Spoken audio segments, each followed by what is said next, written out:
Right, breaking news coming out of Liverpool this morning. Our reporter Mark McAdam joins us now. So Mark, what is it? Breaking news, huge news, confirmation of the news we were talking about throughout the course of the week. Liverpool legend lets rip at Florian Wirtz's decision that made no sense. New Liverpool signing Florian Wirtz endured a chastening encounter for Germany during the international break, but a Reds legend has placed the blame elsewhere. Liverpool. New boy Florian Wirtz suffered the ignominy of being part of the first ever Germany side to lose an away World Cup qualifier.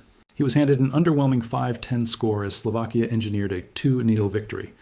It would be ridiculous to say that the pressure is building on him, but in the age of constant scrutiny and social media hate watches, Wirtz would have hoped for a confidence-building outing with the national side. Despite Liverpool's perfect start to the season, the Bayer Leverkusen arrival has faced pockets of criticism. At least the capture of Alexander Isak has rapidly lifted the tag of record Anfield signing from his head.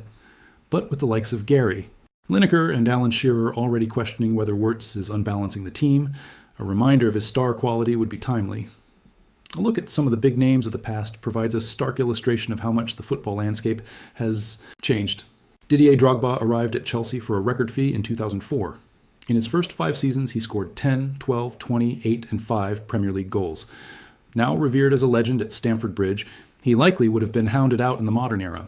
5 years in, he had at least scored some important goals in FA Cup and League Cup finals, but they would have been dismissed as Mickey Mouse trophies. These days, big money signings are lucky to even get 5 games to impress, never mind 5 years. There's an online army willing them to fail, and even their own fans are guilty of being impatient. Up against such standards, Wirtz has failed to make an immediate doubter-silencing impact. He has shown flashes of his quality, beginning to dictate proceedings in the second half against Arsenal in particular, but there has undoubtedly been a period of acclimatization. Liverpool will be relieved that Wirtz has not felt the need to make his own Resiliencia post. The warning signs were there from Darwin Núñez's first preseason that the spotlight could prove to be a problem for him. Instead, the 22-year-old appears to be getting his head down and continuing the settling-in process. But Steve Nicol has slammed Germany coach Julian Nagelsmann for failing to give Wirtz the best chance of success while away with Germany. He thinks the manager made a mess of his formation. Why are you playing Goretzka through the middle, supposedly in an attacking position, when you've got Florian Wirtz in your team? Lamented Nicol on ESPN FC. Albeit a Florian Wirtz who hasn't started that well for Liverpool.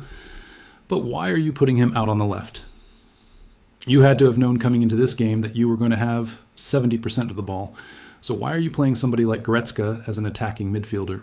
It makes no sense at all. Liverpool's home and away strips for the 2025-26 season are the first in their new partnership with Adidas. Fans can order jerseys in the US at fanatics.com or via the LFC online store in both the US and across the world. Goretzka played the full 90 minutes with Wirtz left out on the left throughout. In another interesting twist for Liverpool fans, Newcastle new boy Nick Woltemade was leading the line after being signed as the Isak replacement. Clearly, the setup did not work, with Germany struggling for any kind of attacking inspiration. Nicol was right to suggest that Nagelsmann failed to get the best out of Wirtz and others. Having said that, Nicol's feedback loses quite a lot of weight by virtue of the fact that he was telling Arne Slot to move Wirtz out of the middle just 1 week ago. He is not immune to the kind of snap judgments that are constantly being made in today's football landscape. Ultimately, Wirtz has the quality to shine for both club and country wherever he has played. He would have hoped for a brighter start to his campaign on a personal level, but this was the first time has tasted defeat. And as long as he gets afforded some patience, Liverpool has every reason to be confident that he will provide a handsome return on investment in the long run.